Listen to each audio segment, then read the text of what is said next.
Hello, and welcome back to Living the Questions podcast. This is our third guest episode, and I'm so excited every single time I introduce a new person that I'm having a conversation with that I'm excited for you to join the conversation with. And today I have my sweet and beautiful and dear friend, Althea Seloover. And I'm really excited for you to get to meet her if you have never met her before. And if you have, to only deepen into the conversation with her and the experience that you have with her in your life. I am so excited for this conversation. It is about power and what we do with it, how we relate to power, how we re-relate to how we might even understand the definition of power. Althea and I are very much geeks of etymology, and you will hear that for sure in this episode.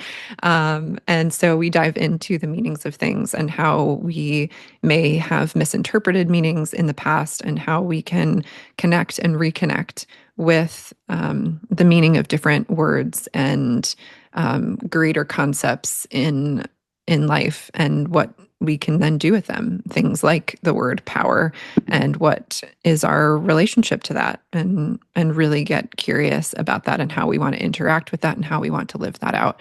And beautiful things come up through living into this question. We talk about topics like workaholism, like rehumanization, like the dehumanization that leads into the conversation of needing to rehumanize, of injustice, and how we can live into justice with integrity in our lives. And this is something that I would say speaks to who Althea is. Althea in this world just has such a big and beautiful heart and speaks so clearly and so curiously with such heart and compassion for humanity. She is just doing such beautiful work in this world and really speaks for vulnerable populations and yeah, I'm just in awe of the way that she loves, in awe of the way that she works to really bring a better world, bring deeper conversation about how we can maybe see things differently in order to love better, live better, give more life to one another, to rehumanize in the spaces where dehumanization comes up most.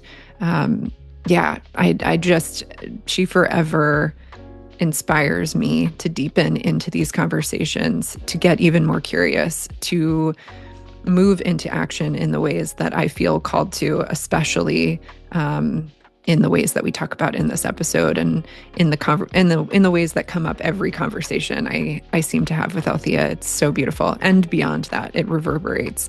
And so, yeah, there's so much goodness in here. We dive into all different aspects of things that I'm very excited for you to listen to. And I'm excited for the ways that you naturally are inspired by her energy, her being, her beautiful, beautiful heart, and just the expansiveness of the way that it reaches out. And I'm so honored to share this conversation today. I love getting to be in conversations that feel like they spark our courageous, compassionate hearts. And I feel like every one of these conversations tends to be that. And this one lifts those words up for me and highlights them. And I really am so looking forward to getting to share this with you and to have a conversation further about the continued threads that we pull out and dance in and and uncover and untangle in this conversation together with Althea. So without further ado, I bring you Althea's beautiful episode, and I'm just so grateful to her for sharing her beautiful, warm and open heart, her tenderness, her fierceness, and for the gift of her illuminating the terrain between internal knowing and external impact. She's just such a gift, and I can't wait for you to listen in. Everyone, welcome to Living the Questions podcast. Today I have the honor of sitting with my dear friend Althea. I'm so excited, who looks the coziest right now, and I am loving it. We are all bundled up with blankets and goodness, just in time to chat with each other. And Althea, instead of introducing you through what you do professionally, I am curious if you can share what makes your heart come alive and what makes you feel most you. Ooh, I love that. Man, what makes my heart feel alive and what makes me feel most me? What makes my heart feel most alive is being present and doing what I can. I really love to love people and show up in the world with an agitating quality. The best. And like really loving, not um nothing but love, but it really brings me a lot of joy and a lot of hope, and it stokes my courage, and it stokes the disobedient kid in me.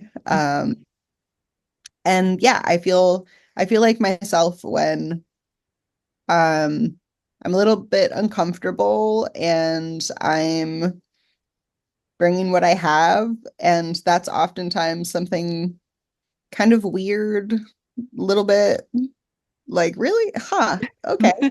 Um, yeah, and thinking a lot about justice and what comes next and what do I have to do with it?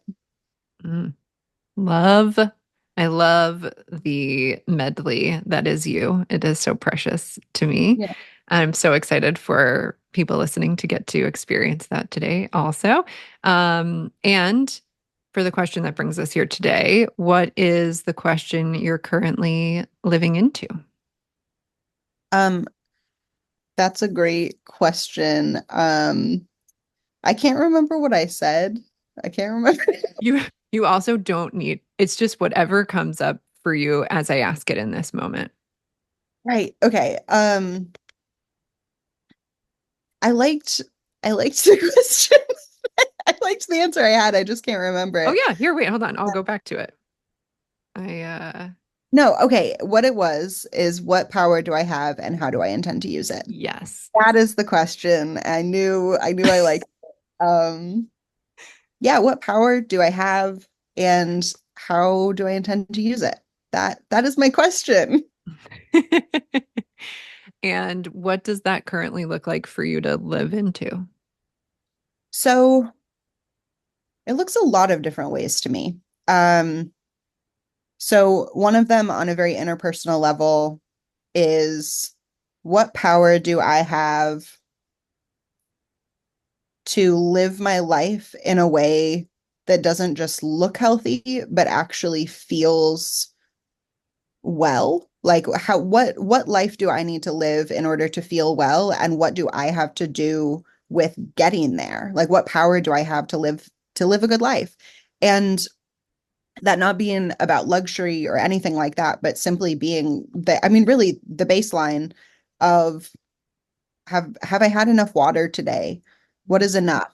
Um, have I have I gotten enough rest? Like, what is my body needing when I experience pain? Um, have I gotten enough done? Have I done my part? And that's recognizing then, like, as like the most interpersonal kind of expands out, recognizing like I have something to do with the state of my home. And like, am I doing my chores? And that not being in a like a power over sort of way, but really a power within. Like, what do I need to do in order for my space to be clean in a way that supports my well-being, that supports my brain being able to function and my thoughts being able to flow, um, that keeps it warm enough, right? Like, am I warm enough? Just all of these basic things. Have I fed myself in a way that was actually nourishing? How am I impacting my own body? What do I have to do?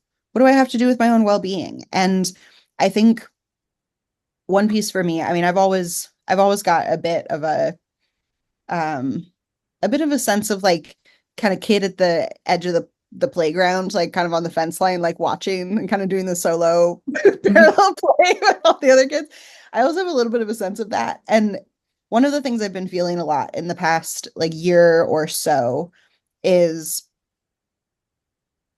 like how much I mean, on the one hand, like I am so grateful that we're having so many conversations, at least in kind of my corner of the world, having so many conversations about like capitalism and what it means to participate in a system and what the outcomes and consequences are, and how everything isn't individual responsibility, and how the systems that we perpetuate are played out in our health outcomes, right? All of those things being true, really important conversations, and recognizing, okay, if I'm interested in seeing these systems fall, or if I'm interested in living in a post-capitalist world, or if I'm an abolitionist, how can I participate in actually living into and making decisions in my own just most mundane, most domestic, most personal daily life?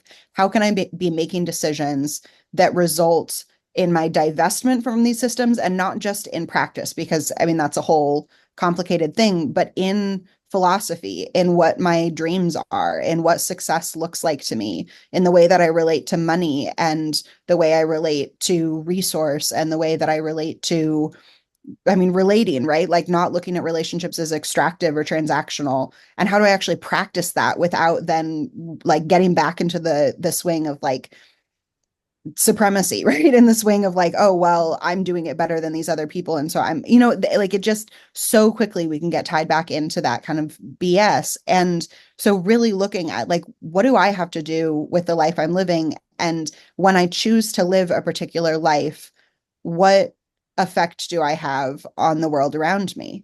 And both in like what can be seen, but also what can't be seen, just in the things that I know about the antidotes to trauma, and the antidotes to violence, and the antidotes to cruelty and exploitation and oppression. Like when we treat each other well, it makes a difference. Mhm. And like our literal science, our social science, our peer-reviewed journals tell us that. And like we needed them to tell us that because that's the culture that we've become. But Mm. so like since we know these things, how can I on a personal level actually take responsibility? Damn. So What? that's I love this so much. Yeah. I mean, what's interesting too is the first thought that comes up for me is how do you take care of yourself in living into that question? Because I heard so many pieces of um it's a continued practice. Like I kept hearing you say it's a continued practice and um like sometimes I can catch myself being hard on myself when I don't step into it in this way. And also all of these things are connected. So how I take good care of my home is also impacting how I take good care of my home, like the entirety of the cosmos. I was going to say the earth, but it, like like that. The metaphor reverberates like home, home, home, home, home, home, home. yeah. That's like it expands out.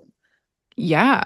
And so with that large of a question that you're living into, what does care for you right now look like as you live your way into the continued unfolding of said answer or answer to said question rather?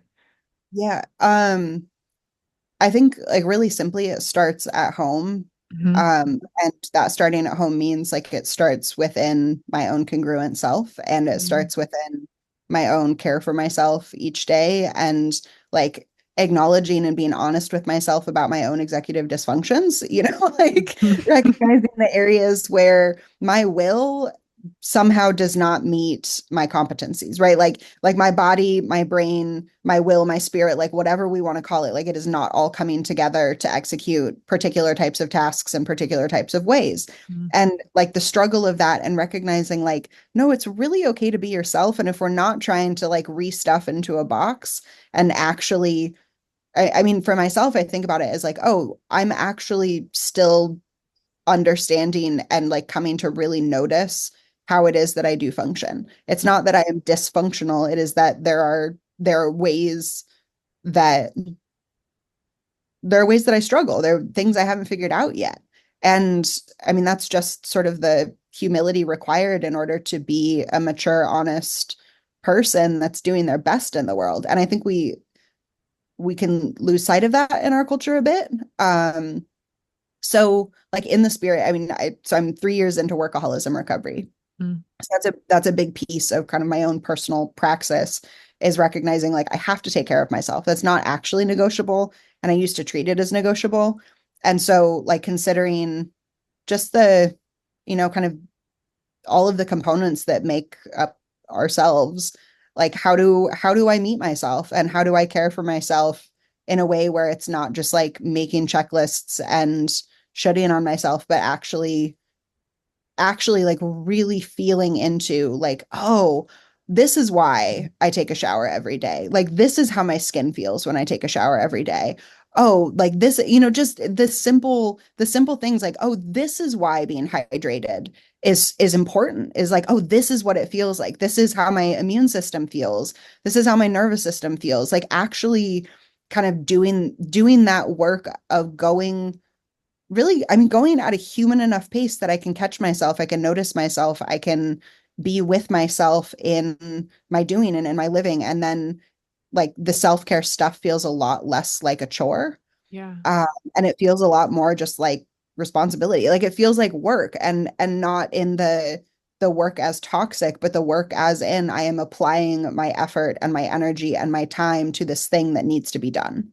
Yeah. Oh, that redefinition of work. Because I feel like, so often a word is not necessarily encompassing all of its nuance. And I love how you just took the word work and discerned it into effort, but also like the type of effort that you're talking about. Because for some reason, sometimes work, I think, gets this negative connotation, whereas effort feels like I am making a decision to put this forth almost. Right. Um, I love that. It feels empowering to do that rather than draining, which sometimes I think we can think of work as in that way. Totally. Totally. Yeah. And I mean, and that's been another big piece of recognizing my relationship with power, is my power to conceptualize of things, like my ability to recognize a concept, like take a noun, or verb like work, and Mhm. actually decide that I get to define what that means. Because Oh, I think this is one of the challenges with the concept of workaholism recovery, is like you can't just stop working. Like work is not something you can just abstain from. And so mm, it's actually been about finding right relationship with work. And it's not about, oh, how do I get into right relationship with work as like self-murdering um and spending however many hours a day ignoring my humanity and my own needs. It's actually like, how do I show up every day and get to work and do what I'm here to do, well, taking care of myself, which is one of the things I'm here to do, is take responsibility and take care for myself, because that is actually how I don't turn into a person that is causing harm and being abusive and being cruel and dehumanizing towards others. Like that's kind of what I've learned. yeah. I mean, so often you and I have talked about rehumanizing, and rehumanizing business was, I think, one of our last conversations that we were jamming hard on. Cannot wait to get back to that, by the way. Um, as you're talking about this shift from dehumanizing in work, it reminds me of that conversation. It is that conversation. And I think, yeah, it's so interesting I like you said the words, I'm moving at a human pace. And that really, oof, like that moves me, because I think that a lot of times when it comes to work, we've we've forgotten what a human pace actually is. And yeah, even outside of work, but inside of work for sure. But in general, I think we've forgotten what a human pace is, and that disconnection from ourselves is not is doing a disservice to our desire to connect externally, whether that is through the work that we do or interpersonally, however relationship shows up. And I'm hearing this powerful thread of you living into the question and it showing up as rehumanizing over and over again. of yourself, of your time, and then therefore of other humans. And I would go beyond the word human, um, which I know that we're speaking of care beyond that as well, but just in terms of the word rehumanizing, it Mhm. you doing it for yourself impacts how you show up for others, and the desire to rehumanize them as well is what I'm hearing. Absolutely, absolutely. And I think not to like shove it into binary, but just looking at like the kind of polarizing concept that is dehumanization versus rehumanization. Like I think of it as what is life bringing versus what is life stifling. Mm, And when I acknowledge, and I try to acknowledge this every day, this is kind of part of my recovery practice. Like I try to acknowledge every day that I'm a human animal, mm, and that in being an animal, I need the same things that my cats need. I need the same things the mm, birds need. I need the same things, the otters need, whatever. Like, mm. and that is the basics. Like I need sunlight, I need fresh air, I need, to respect my biological needs and meet them when my body tells me that it's time. I need to put nourishment into my body. I need food, I need water, and I need companionship. I need connection. Um, and also I need to do my work, whether Yeah. that work is sleeping or whether that work is building something or thinking about something or contributing to something or protecting something. Like I am more tuned into what my work is and what my purpose is, the more like the more I am at a reasonable human pace and not trying to treat myself as if I'm a machine. Yeah. Yeah. What do you feel like has been difficult about living into this question and living out, or like some hindrances of working your way to a place of like, I'm hearing a bit of an answer actually that you've lived into at this point with this question, but the question continues on. And have I got that right? Yeah. Yeah. Yeah, I mean, I think the question itself is a practice. Yeah. Uh, and I mean, I think in in the past, like before I kind of crashed and burned and entered recovery, the way that I related to my power was in one way it was I have the power to do a lot. Like my doing can be powerful. Mhm. And in the face of that, let me do as much as I possibly can. Hmm. And so it was not that it was like results driven in one sense. I mean, my work is helping people get out of prison. I do prisoner liberation work. And so of course, like the results are deeply consequential and impactful, like they're people's lives. Um, and and when people are released, and like to witness people in their becoming, in their physical freedom, is incredible, and it is nourishing, and it is hope bringing, and all of those things. um and like I was really disregarding myself, and like the ways that I was dehumanizing myself, like it was stifling my life energy, it was stifling my life force, and my like competencies and my ability to continue to do what I was doing was diminishing, just like on like physiological and cognitive levels, because I was not taking care of myself, because I was neglecting myself. And so I guess like I share that to say that in relating to my power and what I have the power to do, um like there's kind of like the reconciling of like my living is doing and my caring for myself is doing, and that there is incredible power in um the integrity of that, and like the modeling that is inherent in living your life in that way, and other people witnessing and experiencing me having that regard for myself. Mm. is powerful and it is radical and it is a part of the solution. Like I for years and years in my work, like I mean it was kind of always a metaphor of war. Like, you know, doing like front lines prison work oftentimes feel, I mean it's oftentimes traumatic, and it the conditions that people are in and the fight that people are in feels like what I imagine war might feel like. Yeah. And so oftentimes using the metaphor of soldiering. And I've also, you know, and that's also like one of the things that I've kind of studied in this question is the relationship and the similarity between the culture of military and the culture of prison. Mm. Uh, in like the heavy institutionalization and like dominant masculine culture, all these different pieces. And so thinking about um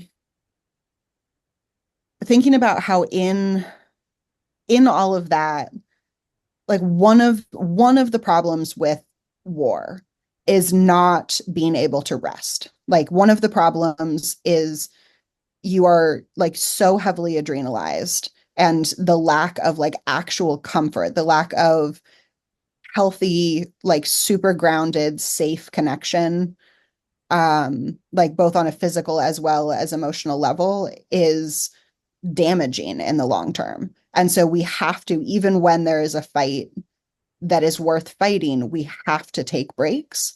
And Mhm. I think that like that was something that I really came to recognize a long time ago, but I didn't understand like how do you actually do it? Mm. How do you actually take breaks, and how do you walk away from the fight, like in particularly in the moments when you're really aware you have power, and the moments where you're aware that you can be powerful. Mm. And that has been a big adjustment for me. But also, I mean, like we were talking about, I think before we started recording, like I'm rested, and where so many people are expressing right now, feeling really tired, really exhausted, really uncertain about what happens next or what they do next or what they even have to offer. Like that's not how I'm feeling. I feel rested. I feel charged. I feel fiery. I feel ready for what happens next, whatever that may be. I feel prepared to meet the moment. I feel on the ground. And I know that I feel that way because of the path that I've chosen to take in the way I've related to my power as something where like I had to reestablish my own spark by taking care of myself. And that including like receiving care from others. It's not an individualistic like return. It's simply like nobody else can care for me the way I can care for me. And Mm. so why don't I take that responsibility on? Ooh, I feel like, I mean, first of all, powerful. I, uh, yeah, like there's so much you just said that I want to just lift fully up. And I, when I hear you say that, when I hear you talk about this, it is so powerful for you personally. And then also collectively, I feel like for us to hear, because I love hearing you know, as we were talking about before this recording, like you were saying, you're rested and ready. You know, like what an amazing feeling when you're like, I see the need, I see what's coming, I see what's now, and I see what's coming potentially, and I'm rested and ready. And I also know how to continue to keep myself rested and ready when I am. Um, and I have like a big question I want to live into in this, which is that I know that feeling of wanting so badly to just to be rested and ready before we're actually congruently there, right? Like I want to be there, but I'm not actually there. And sometimes I'll act like I'm already there, but I'm not there. And that hard line of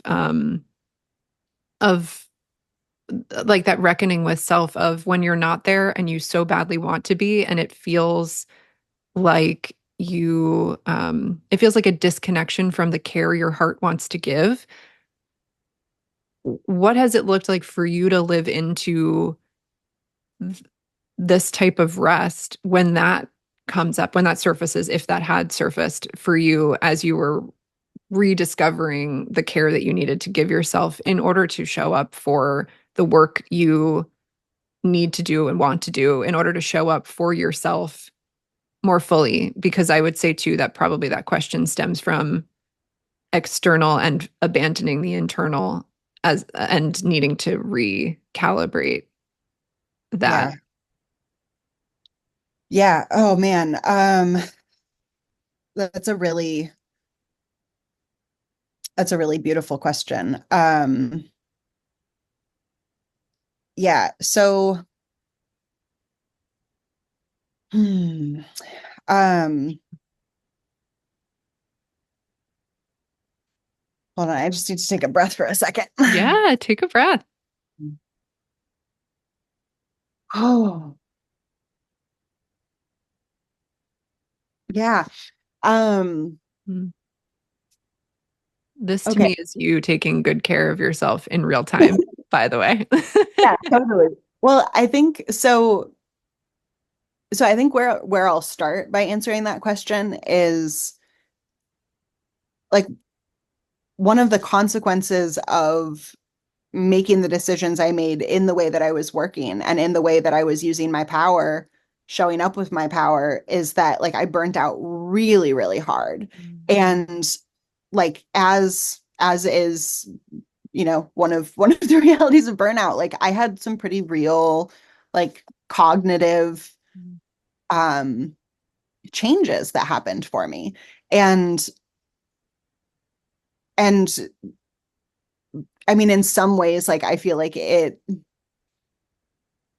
mean, it almost kind of changed the way that I work. And like I say that in like changed the way that my brain works in some ways, or like the way that I think about like the way that I think about the way I think, right? Like my own self-awareness, my own self-consciousness really changed. A lot of things changed. I mean, my relationship with my body changed. My like logistical relationship with my workplace and my colleagues really changed.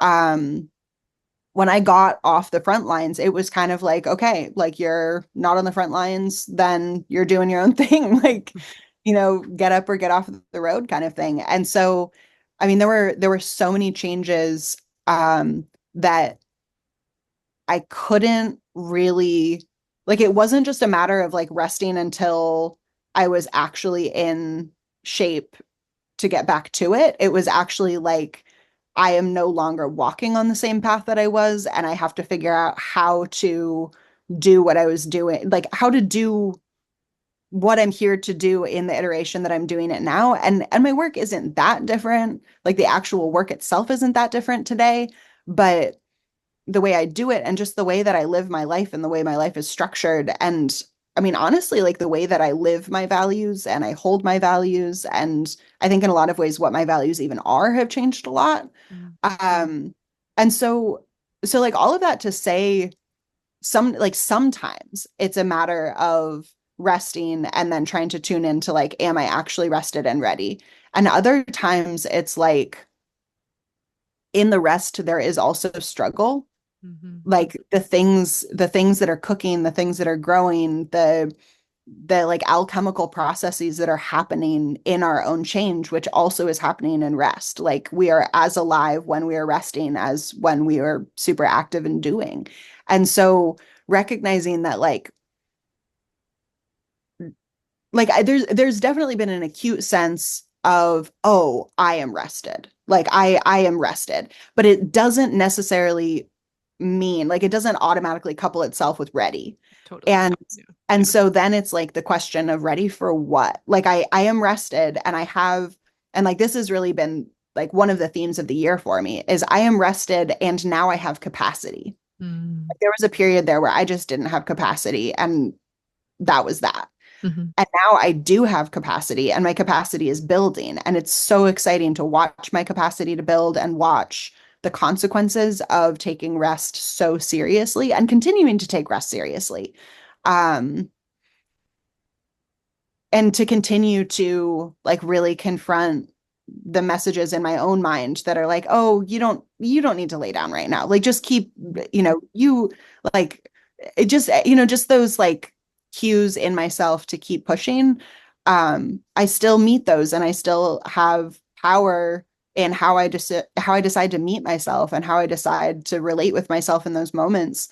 Um, and in terms of like getting to the ready, I think that's probably the hardest part is like really continuing to feel into like what is actually a yes, what is the congruent yes, and what is the aligned yes, not from a place of desire, but a place of actual, like all the pieces meet together to make up the yes. Like the logistics make sense, the resourcing makes sense, the timing makes sense, the desire makes sense. Um, just like all of the different pieces that go into it. Like, and it doesn't, like, I mean, again, like so many things, it doesn't work the same way it used to work for me. Mhm. I used to have a really fast yes and a really loud intuition. And these days, like, I trust myself deeply, and it takes time for me to like really feel what is right for me. And I still feel like quite a bit of anxiousness Mhm. around receiving an opportunity or meeting a moment and knowing what the right thing to do is, the right thing, being subjective to me and the circumstances of, of the opportunity. And yeah, so I mean, I think you kind of named it. Like it is the challenging part. Like it is the really challenging part. Um, and I don't, I don't know. I don't know that I have any like clean wisdom on like how Yeah. I meet myself in that moment yet. I think that's like very much the place that I've arrived at um in my own process, in my own recovery, is like, okay, how do I actually stay with my congruent self in the face of the decisions I'm making? Yeah. You also have a great deal of wisdom, by the way, that you just, I feel like, shared there. And this whole conversation is meant to be being in the reality of what it is to live in the question. We're not at the answer yet. We may have come to parts of it. We may have discerned wisdom and mined beautiful wisdom and evolved in ways that feel like they've, answered parts of the question. And yet we're still in it. And how do we take good care of ourselves in this part of it where we're still figuring it out, where we have parts that we feel really stoked to celebrate, right? Because when I hear you say rested and ready and taking really good care of yourself and able to have capacity to do the things that you're wanting to get up to, the things that I know your heart burns with desire for. Well, like that's massive. That's something like huge to celebrate.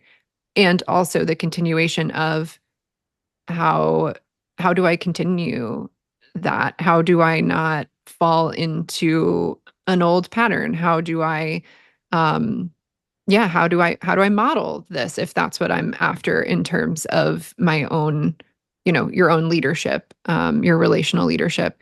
And yeah, and so I hear that there, like the wisdom that you have even to say, this is what I have right now. This is as much as I have right now.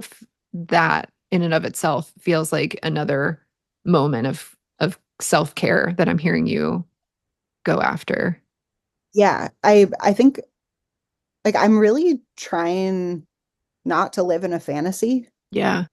Um, and I think that's the one of the things that I believe is important in like this particular point in history that we're at Mhm. is like trying to live in reality and like really consider and relate with what reality is and what my reality is, because there's so many different lives being lived and there are Yeah. so many different realities being experienced right now, and not letting my personal sensory reality deny the existence of the sensory realities that I'm not living.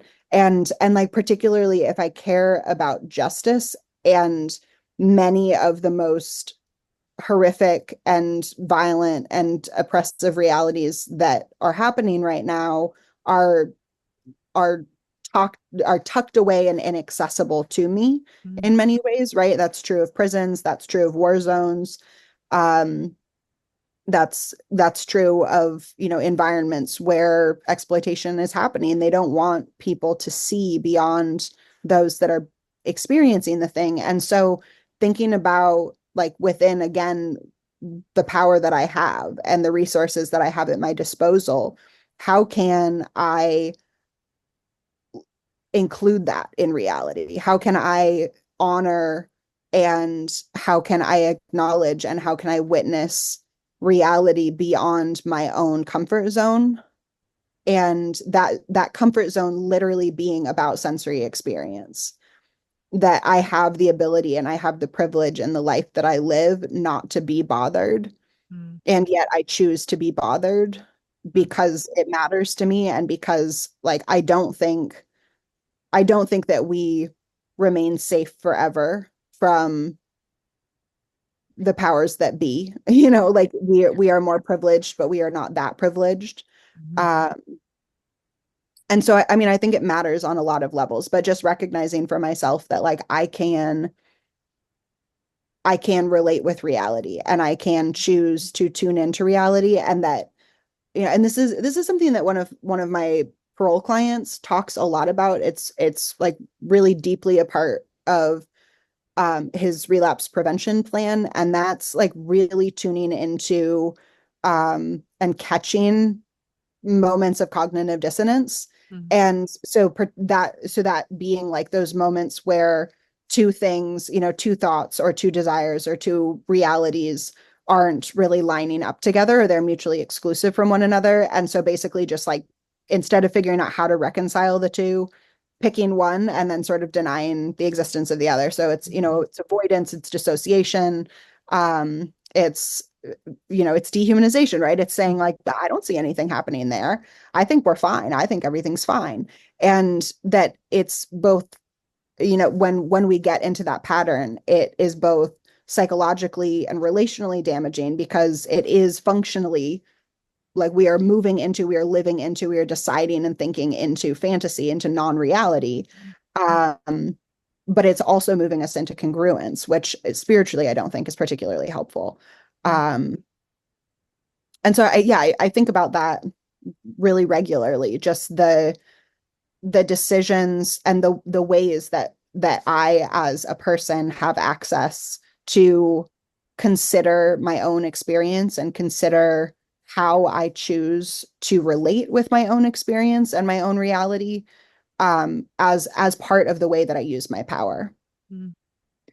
Which I feel like it feels connected to what you were saying at the forefront of this conversation, which is that your personal self-care impacts how you can show up for other people. To me, I'm hearing like the interconnectedness that you're saying here, where it's like, I am not just me. I and this is not just this. Like my care is a part of this care. And also this this whoever, like whatever the circumstance or whoever the beings that you may be referencing, at any given time, their care, their well-being is also connected to mine. And even if in this moment it may look like it doesn't impact me, or I could choose to opt out of this, I actually cannot. Like they actually are connected. And I feel like that is exactly what you said about rest and taking good care of yourself. That if this is what you want to get up to, even if it's not, it's interconnected anyway and it impacts. So I feel like I'm hearing that through line, if I'm getting you right. Yes. Yeah, absolutely. Absolutely. Yeah. Does that feel like it's like directed your work even more clearly with what you want to be up to? So in some ways, like in a Mhm. lot of ways, yes. And it's kind of leading me to this place where I'm recognizing how much desire and how much want and how much inspiration I have. Mm. And it's overwhelming. Like Yeah. that there are so many, which also is part of how I kind of got myself into the situation I was in the first place, was like feeling it all. And like, yes, of course, like, of course, like it's not that like I can't say no, it's that I don't want to say no. Mhm. Like there's so few moments where I want to say no in the face of seeing somebody in my community that is needing support, and like particularly in, incarcerated community, that's everywhere. I mean, it's intentionally a system and environment of deprivation. So I see that all over the place, and particularly now being at this point where I'm like, I I am rested and I feel ready, but I'm not sure ready for what, right? Like, and it's like I'm ready for work, I'm ready for purpose, and I know what that is to some degree, and I also don't have a yes for overdoing, and I don't have a yes for leaving myself without the time and capacity to be well. Yeah. And Yeah. so and so there are choices to be made then. And because I can't do everything I want to do, and I can't get everything done in a day that I want to get done, and I can't execute every idea that I have. Um and so then what? And so like one of the metaphors that's been in my mind for a couple of weeks now, right after the election, Andre Henry, who's a musician and activist, he posted something on Instagram, and in it he basically said like, get in fighting shape. Like, what are you trying to be in fighting shape for? Because it's not just like we jump up and like go to war. Like, you actually prepare for the fight that you're trying to win, and you actually prepare for the fight you're trying to show up for. And it Yeah. just got me thinking, like, I've been in physical therapy for maybe a month and a half now, and really like working on getting my body in fighting shape, not for, physical altercation, but rather to like really be supportive of my growing capacity, and recognizing that like in my work, like my fighting skills are largely in my mind, intellectual, writing, speaking, those kinds of things. Um, but recognizing like my body is a part of that, and my body is the container that holds literally all of those skills, all of those capacities, and so my body also has to be in fighting shape. And so recognizing like, okay, if my desire is to be in alignment, if my desire is to be well within my power, then it's not just about like, what do I want to do next, what do I have, like, what am I excited about? What am I interested in? What's the opportunity? It's also about, what do I need in order to be in fighting shape? Or like, what does fighting shape look like for that particular thing? And then figuring out like, okay, how do I do that? How do I actually get ready for this thing? So it being like rested and ready in the sense of like, I am ready to be here. I'm awake, I'm alive, I'm well. And then there's the like fighting ready, and like what fighting shape looks like for a particular task or a particular like mission or moment or season, or like however we want to frame it. And and so figuring out like where the discipline lives in that for myself is part of the process as well.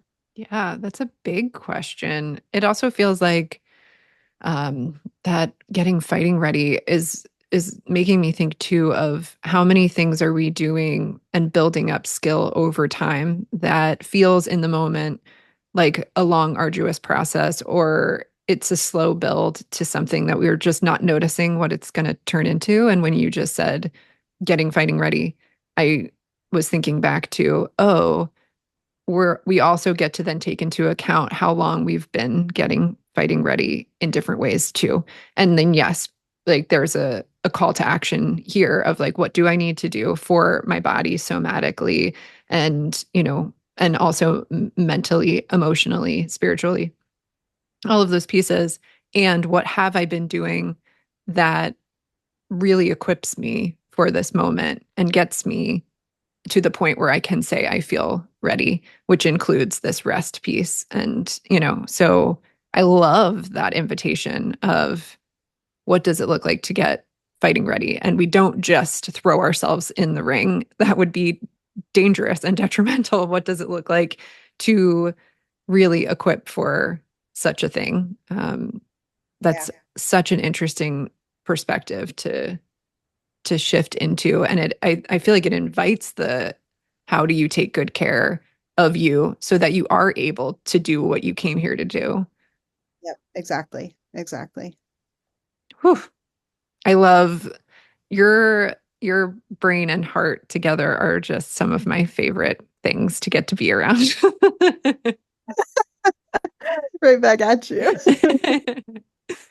I really love this question that you're living into and hearing how you're going about um, continuing to be curious, but actively curious. Like I love hearing the practical ways with which you're living into it and giving yourself grace and space. It sounds like to explore. Really, like it sounds like it's been an exploration. And yeah, like, do you feel like it's a continued invitation that you're wanting to keep digging into because there's more and more gold that you keep finding? Because I feel like that's a little bit of what I'm hearing too. Absolutely. Absolutely. I mean, I think so about 2 years before I started workaholism recovery, I was diagnosed with ADHD. And so it's been 5 years for me that I've had that diagnosis and that I've like understood, oh, you're neurodivergent. And like, oh, you have a squirrel brain. And that, I mean, and that plays so much into workaholism and like overdoing and compulsive doing as well. And so like the question for me of like what power do I hold and like what do I do with it? Um, it's not just about externalizing it for me. It's very much also about like in my own desire and my own intention to divest and not like continue to live into and live allegiance for systems that I've witnessed with my own eyes and with my own body that are like deeply, deeply harmful and deeply traumatizing and like not actually what we need if we want to live in a country that we claim holds the values that we claim our country holds, then like I'm going to make personal choices that don't participate in that. And so like one of those for me is not participating in pathologizing myself a ton and not looking externally to find the answers to questions that I hold about my own insecurities and frustrations and shames and challenge points and whatever I want to call it. Like I I'm not going to pathologize my brain and I'm not going to let somebody else tell me that the way that I function is the right way or the wrong way. I'm more interested in just mapping it and just meeting myself and saying like how can I get to know myself really well so that the way that I function and the way that I work is understood. Like how do I and not understood in a like cracking the code kind of way, but simply like, how do I get my work done? And that, like, again, that work including taking care of myself. And like, there have been many times in my life where I have not done that well. And it's not for a lack of desire to be well. And so, if that's the case, and I mean, and we see that in so many different areas, like, I mean, we see it with people that are struggling with homelessness. We see it with people that are struggling with substance addiction. We see it with people that are struggling with like being on Instagram too much. Like it doesn't matter what the struggle is. Like we as human beings have this element of our experience where there are a lot of times where the way that we want things to be, the way we want ourselves to be, the way we want life to be does not line up with what we seem capable of being able to do, despite seeming to have the ability to do or like the capability to do it, but not the ability to do it. Yeah. So like the capability being like all the pieces are there and yet they're not coming together, and ability being like the actual like I can execute this right now. And and so with that, like figuring out, okay, like live into it, problem solve, like try things. And like one of the things that I've noticed so much for myself, and particularly like the attention piece of the way that my brain works, is that like novelty matters. And it's not novelty in that like I have to be constantly rewarded, but like my interest is the novelty. Like my interest waning happens regularly, and particularly in like the creation of my own systems and structures to like organize myself and keep myself in routine and on track. And so like it's just at this point, it's a reality for me that like my routines aren't going to look the same every week. And yet I have the intention of the same things happening. And so, how can I create structures, and like the structures being just ways of thinking about things oftentimes, right? The ways of just meeting myself where it's like, oh, right, yeah, this thing. Oh, yeah, yeah, that thing's important to me. Okay, cool. And then I do it. Mm, And meeting my will mm. where it's at rather than trying to bully myself or control myself or power over myself into compliance, because like it unfortunately really doesn't work for me, Yeah. and it never has. So yeah, so it's like, I mean, I really think about it as mapping. Like, how can my curiosity lead me into understanding, whether that's myself or somebody else or the world around me, or whatever it is. But how do I continue to keep my eyes open and my senses aware, and like pick up information in a way that is honest to what I'm experiencing, and what, like, I don't know, the information that I'm collecting, if that makes sense. Yeah, for sure. I have a couple of different things I want to tag off of that, but before we go anywhere, can you describe what mapping is for someone who may not know how to get up to that? Totally. So I think of mapping as being a process that includes some kind of pen, some kind of paper, so some kind of recording device, some sort of something to lay it down on, right? That could be your thumbs and a notes app, blank note, right? Like it doesn't really matter. But I do like pen and paper because I like to be able to actually like not necessarily be linear about it and not necessarily be narrative about it, but really get concepts, ideas, thoughts, words, language, images, pictures, events down that I have some awareness relate to one another.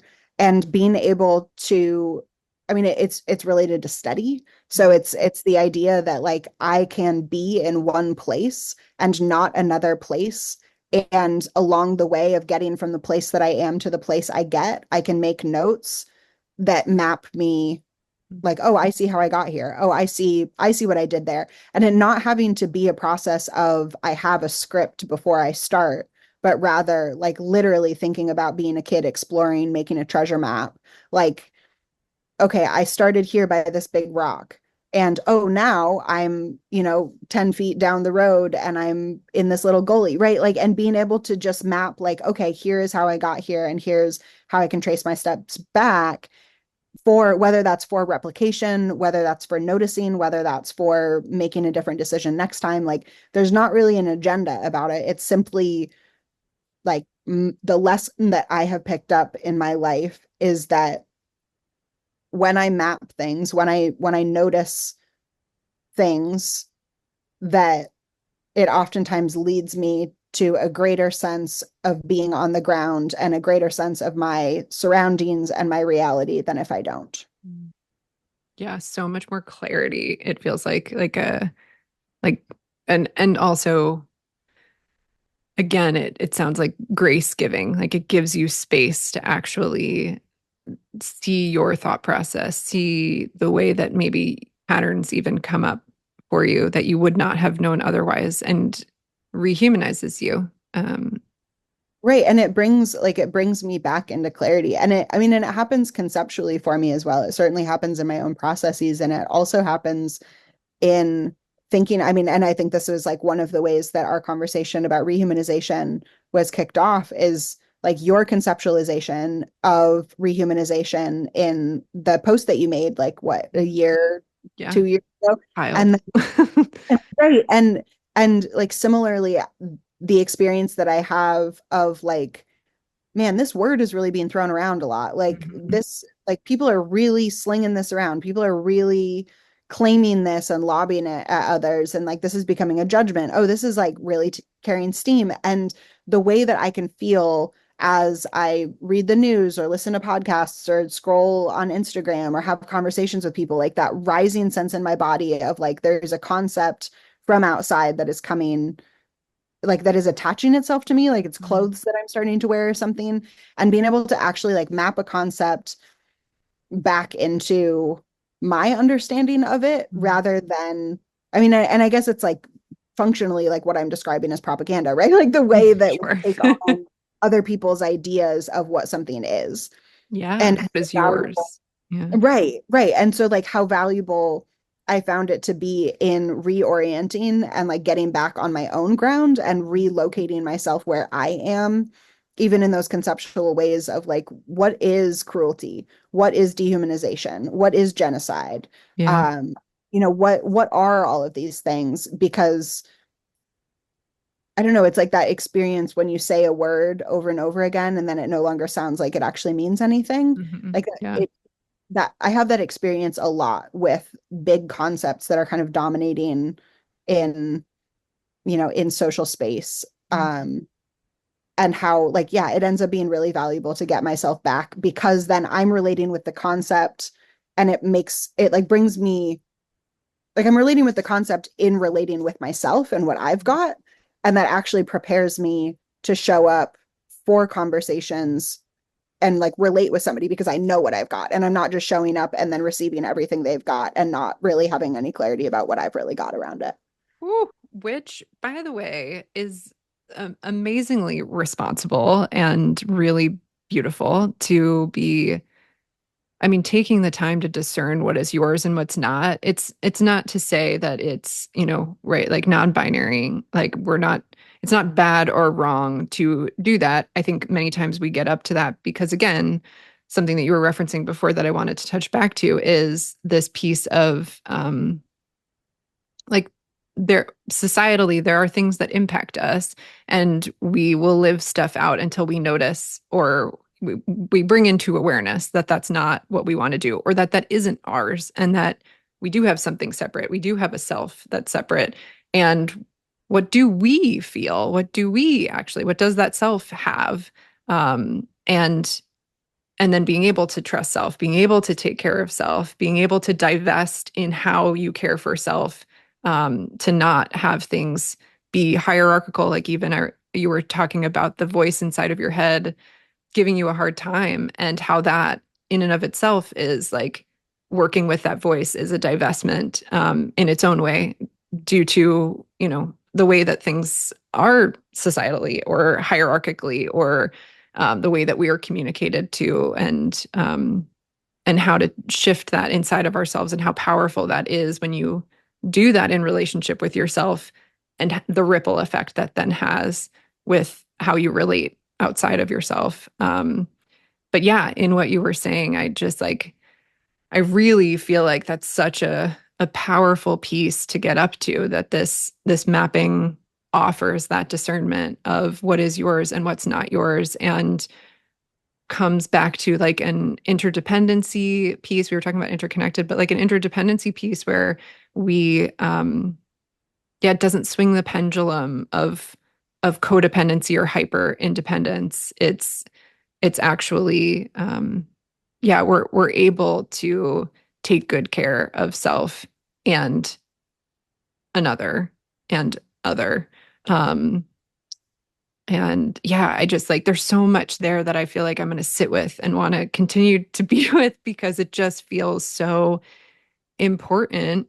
And sometimes we can sit with that conceptually in like taking on someone else's emotions or not. But when I heard it from what you were just describing, it felt like a much larger thing. It's like it's happening all the time, actually. If we're hearing a word, are we actually sitting down with what that means and what it means to us? And what, it's like, I feel like you're inviting a much deeper part of like, of that discernment conversation. It's much more than, and I won't say simply because it's not it's not so simple to even discern your own emotions sometimes from another human, but it's not only in that circumstance, it is also in everyday conversation. It's when we scroll social media, it's when, we're learning a new concept, it's when we're, listening to something, listening to a podcast, whatever it might be, all of the ways that we're in relationship, however that may look, how can we be mindful of that discernment to come back to knowing that inner that inner knowing, that inner trust, that discerning what is actually what we have, to then come from that place. It just feels like such a big invitation to me. Yeah, um there's a article that I read early this year Mm, that was a little bit life-changing for me. And it was um a feminist analysis of but like an intersectional feminist analysis of sin, the mm, concept of, and the author basically offers this definition of sin as not leaving yourself behind. mm. Or the definition of sin being like leaving yourself behind, right? And to not sin is then to not leave yourself behind.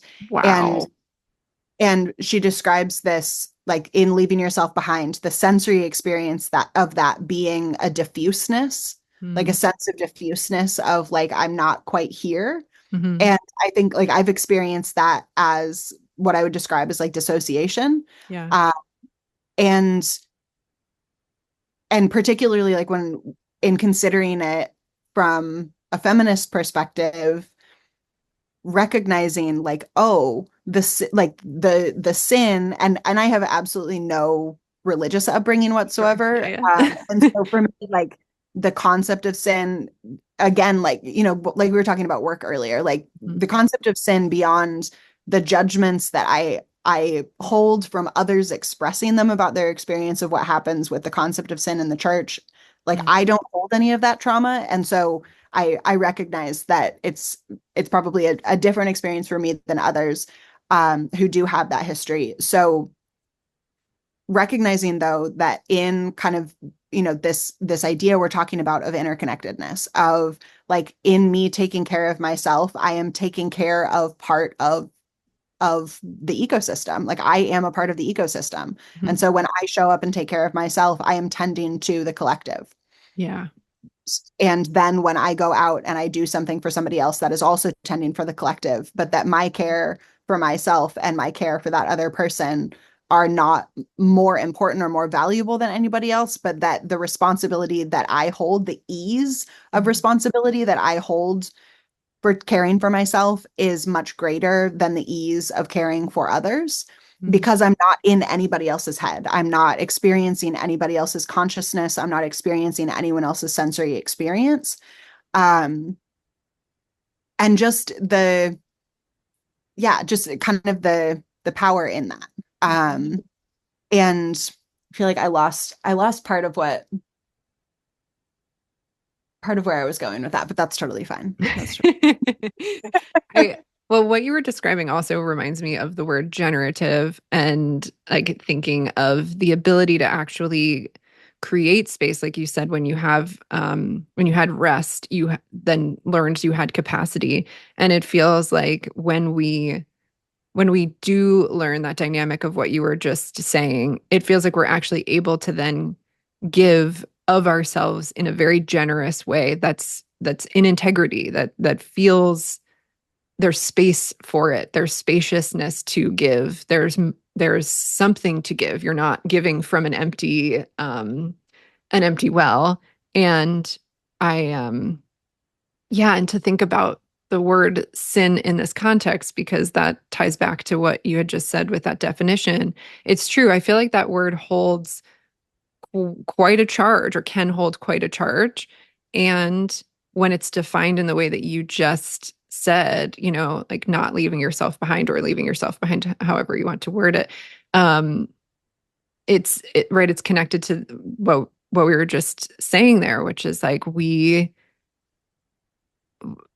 it's yeah, like wow, that makes me think of that word so differently. It makes me connect to it in a way that I didn't. I've been kind of like, okay, sin, goodbye, pushing it a lot away. of people have, yeah. Yeah, and to me, when I hear that definition, that reconnects me to that word, that I can get on board with. That I feel like I understand that, like I feel like I'm living into a question with myself as we speak of what is my What is my relationship with myself? How do I choose to not abandon and notice when I am Mhm. unintentionally abandoning myself, um, leaving myself behind. And I would never view that with through the word sin before. And again, it's just a misinterpreted context of the word at a young age. But I really now want to dive deep into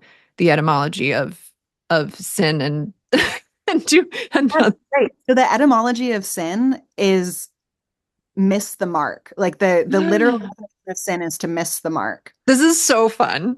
It's an archery term. To sin is to miss the mark. How did So this get so right. wildly? Wow. I know. Wow. And so this idea too, right? Like, so in archery, power, right? Force, resistance, like all of those elements Wow. are like behind missing the mark or making like hitting the mark, right? And then if we think about and I think this has been one of the pieces for me in recovery as well is recognizing like how even though like I don't adhere to like binary notions Yeah. of right and wrong, good and bad. Hmm. And there is a path that is not for me. Like there Yeah. is a path that I am not meant to Yes. be walking. And there are things that are not for me and that I am not meant to be doing. Mm. And there are things that really are my path. Like I can see my path. And when like again, when I map it,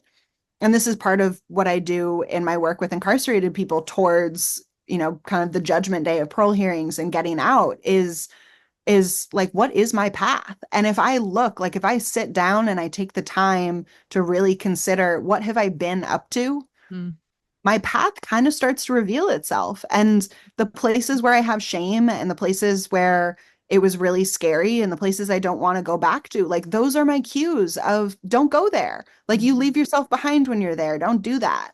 And so like it doesn't have to be about anybody else. And yet we also, I mean, all of the work around archetypes that have existed through all of human history, right? And no matter where in the world you go and no matter what mythology you look at, you start to see these characters that reveal themselves over and over and over again as a part of our story, right? As a part of what it is to be alive and what it is to, you know, experience the things that we experience, joyful and grief filled, all the same. Like we can pay attention to our paths. Like we don't have to wait for somebody else to define it for us.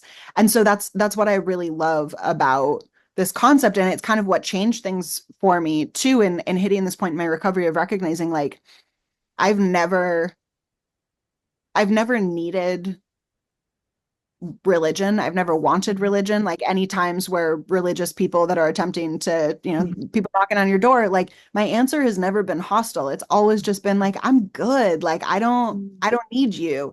And in my recovery and like in kind of the dark spots that I got to, I recognized like I actually need a source like I need a spiritual home. Like I actually do need a practice and I actually do need to believe in something. Mhm. And you know, and I mean, I've never been particularly institutionalized person. So like I don't see it being a church for me, Mhm. but it like I've found myself in this past year in particular really exploring a lot of concepts around traditional notions of like how did we get to believing and following churches in the first place? Like how did we get to doing this? And how do I as an aging person, and I just mean I don't mean getting old, I just mean in being a person that like the years are passing on and life is Yes. continuing and I continue to have experiences and I continue to pick up, you know, my own shame and my own anxieties and my own regrets and all of those things that I didn't hold in past years of my life. You know, like that's just how, you know, we're kind of these dust balls, right? And so in looking at that, thinking about like how do I not become bitter and cruel? How do I Mhm. not give myself over to a philosophy or to a leader or to a minister that is leading me off of my own path? And how do I live my life in a way where I'm not so rigid that I'm like inaccessible or incompatible with the collective, but still like strong and stable in my own knowing of where I am and where I'm not, and where I'm meant to be and where I'm not meant to be. And I think that's a big piece of the power stuff, you know? Yeah. Um, but yeah, that concept of sin, and I guess it like it leads me back to the awareness of like I actually do need a word for what I'm not meant to be doing. I don't know that it has to be sin, but I I really love I love the way that she presents it. And she also, I mean, she really ties it in with positionality and with privilege and with voice and power, and like power as a circulatory force and not a transactional or just like exchange one. So it's really, I mean, just deeply thought provoking. But really, like that concept really tied into these questions for me as well. Yeah, I really like the language because you were saying, it's not right or wrong. And also, there are things that are not for me. I really like the language of, oh, that is not for me. Because again, like misinterpreting the word wrong or making it a binary of there is one right way or there is a wrong way. The not for me opens up the nuance. It's like for me, this is out of alignment. And I just love the invitation that that gives, but it also gives grounding to sometimes when I want to say, oh, that's like that was right, but that's right for me. Like that's or not right, but I like don't want to use that word, but I want to find a grounding way to say that feels in alignment for me. This is the path that feels in integrity, that feels like I'm trusting myself, and that feels aligned. Um, and so I just love the language that you gave that there. And I'm also really excited by your spiritual journey and what that opens up for you and what that looks like for you and what that invites for you. And I especially too with what you were sharing, something that I've long felt about religious institutions is the trickiness of it being a space where many people are very deeply vulnerable, and that can be a really powerful place, but that can be a really dangerous space for people to get taken advantage of.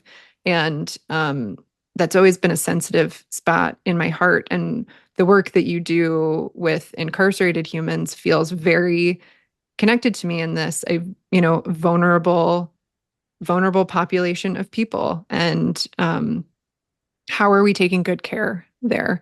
And so I hear your heart there, and I'm curious there about what your journey will be. And maybe those don't intersect, but my brain immediately, my heart and brain were like, I see something beautiful here in just the powerful way that you um, see and stand for humanity, and the love of humans, which I find love to be at the heart of each faith line. That's been my journey so far. That connects. Absolutely. Absolutely. I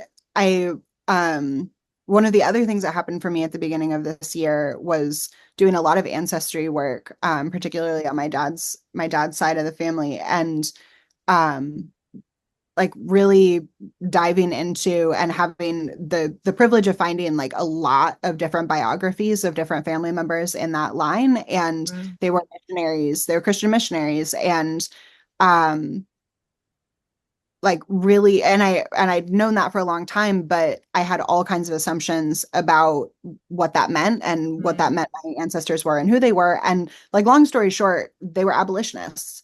mm, And I mean, they really simply preached and lived by, at least in, the record of it, they really lived by Jesus said, love your neighbor and love each other, mm, and don't try to wield power over people when it's not about justice and it's not going to result in justice. mm. And that's, I don't know, that like that squares for me. Yeah.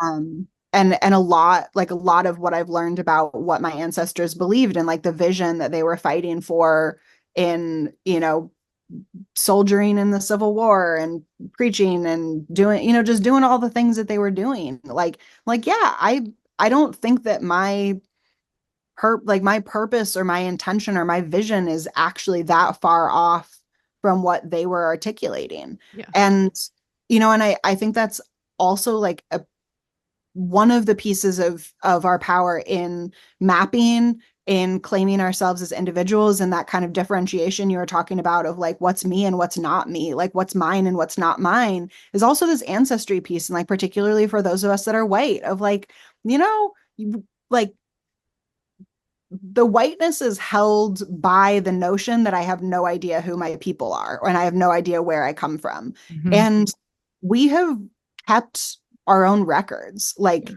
it's not actually something we can't know about ourselves, and that it's not all horrifying. Like it's not all a Mhm. monolith. And it doesn't mean that they're, that like that line of ancestors for me didn't do things that I'm sure were screwed up and supremacist and whatever. I don't know. But what I do know is some really specific things about what they were up to and the decisions they were making and the things they were fighting for. And they're the things I'm fighting for too. And so being able to like actually draw on my own lineage and draw on the power and strength that like literally lives in my body and my DNA and in my epigenetic line, and not just turning away from it, not just putting a sheet over it, not just being afraid of it or being ashamed of the thought of it or future tripping about what the past was. It like just actually looking at the thing again, reality. Like I want to live in reality today as much as I want to live in reality and what like the way that I regard and the way that I consider the past to be true. Man, which feels like regard for the whole of who you are, right? You embody all the generations prior and all to come, kind of, like kind of you do. And so, Yeah. and so that to me feels like, yeah, like you said, you're not just like putting a sheet over what you don't want to look at. You are staring reality straight in the face when you have capacity and ability to do so.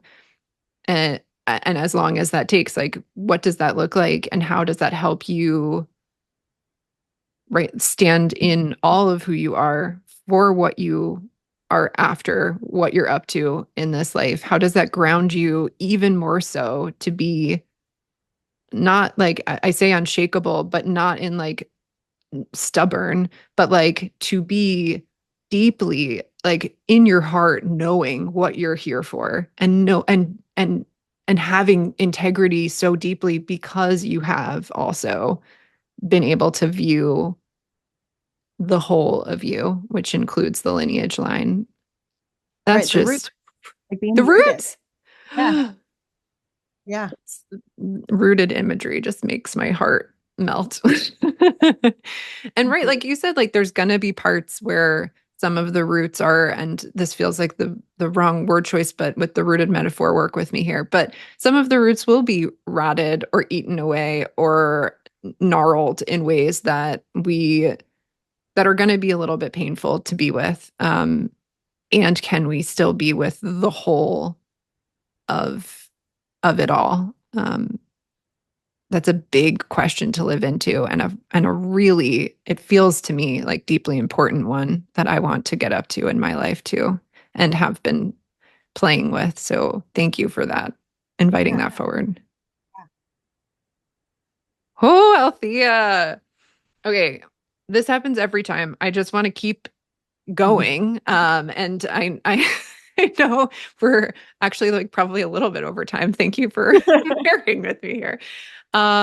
Before we close, a couple things. One, did you get up to what you wanted to get up to in this time period? I mean, I sure had fun. I think so. I think so. That makes me delighted. And is there something that you'll be taking away, or like what is something that you'll be taking away from this time as you continue to live into your questions? I think really this piece of what ready looks like, and um the practice of it all, Mhm.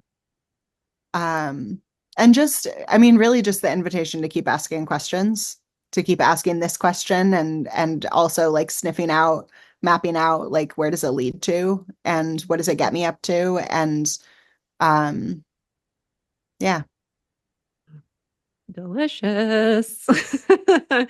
And for anyone who's looking to connect with you, how can they go about connecting? Yeah. So I guess the easiest place to find me is on Instagram, and that's just at Althea is Altheais. And then you can find like mapping stuff, mapping stickers on my website, my little business, disobedientga.co. That is the URL for that. Althea makes the most amazing stickers. I highly, highly recommend them. I'm going to include all of this in the show notes to make it super easy. Um, Althea, thank you for being you, for being wonderful, wonderful you, and for continuing to have a yes to show up to life wholeheartedly and so powerfully. Um, the ripple effect that that has, I will speak for my own life, is massive. It impacts me in such a beautiful way. It invites me to deeper meaning in my life, to more love in my life, to showing up more fully. It's a beautiful thing that you just embodying your own being. So thank you for doing that. Thank you for being here. Thank you for the work that you do in this world that impacts so many people so powerfully, and liberates us all. So I thank you. Deep bows of love and regard, and I can't wait to have more fun discussions with you on and off the podcast. Well, I receive that. Thank you. And thank you also for being you. And I always love connecting with you, and the conversations you invite and the questions you invite and the spaces that you create are like so beautiful and so radical and necessary. So thank you. Thank you for the invitation and for having me here. I love you so.